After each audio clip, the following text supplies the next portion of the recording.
Hello mga mi!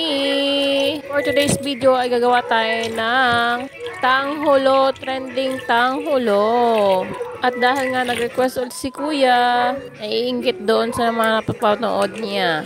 Dahil din wala silang makitang strawberry at saka green na grapes. So ito lang yung magagawa natin or gagawin natin. Pongkan lang at itong grapes. So barbecue stick lang aking ginamit dito dahil wala nang tayong pang tuhog na para sa tanghulo. So kere-kere na ito. Experiment lang ito mga mi.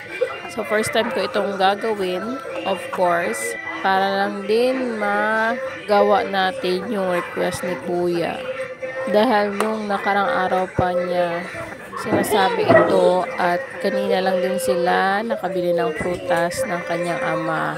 At alam nyo naman, hindi naman pwedeng basta-basta tayo bibili agad kung ano yung gusto ng mga bata dahil medyo malayo tayo sa bayan.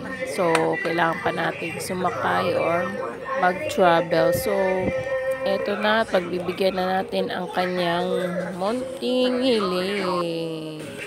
So, nag-caramelize na ako ng white sugar dito. Disclaimer lang mga mi, first time kong gawa nito, hindi ko alam kung paano gawin ito. So, ito nag-caramelize lang ako ng sugar. First attempt ko, yan mga mi, ay palpak talaga siya. Dapat pala talaga yung malapot na malapot yan. Dapat kumulo. Ito hindi pa pwede ito eh. Pag nilagay mo siya sa tubig na malamig, ay hindi siya bubuo yung sugar. Dapat pala yung caramelize talaga siya at malapot na malapot. So, inulit ko yan ulit para kumapit talaga yung sugar dun sa prutas. So, ayan. Pag ganito, hindi pa pala to pwede. Ayan. Hindi yan magdidikit yung sugar. Ayan. So, nalagyan ko yan lahat-lahat. Kaso, first attempt natin ay palpak. Pero next time, nagagawa tayo ulit para sa mga bata ay alam na natin. Okay na dito yung okay lang yan. Grapes. Lagay mo yung grapes. Tanan? Actually, pag tinignan nyo naman po, malapot naman yung sugar. Pero hindi pa talaga consistent yung pagkalapot niya. Talagang sobrang lapot. Yung saglitan lang ay titigas na yung sugar. So, ayan.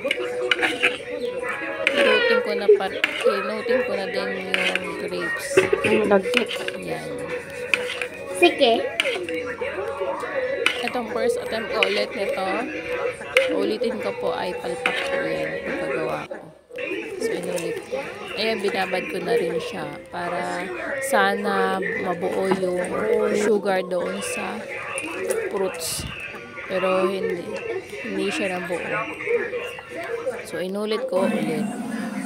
Ito na yung pagkaulit ko. Ito na po. Talagang legit siya.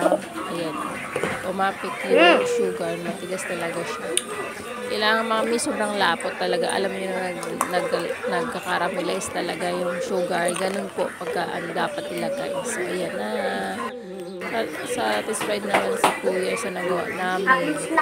So, next time, pag maraming prutas na, gagawa kami ulit. So, thank you for watching mga mi. Please subscribe my channel po. God bless.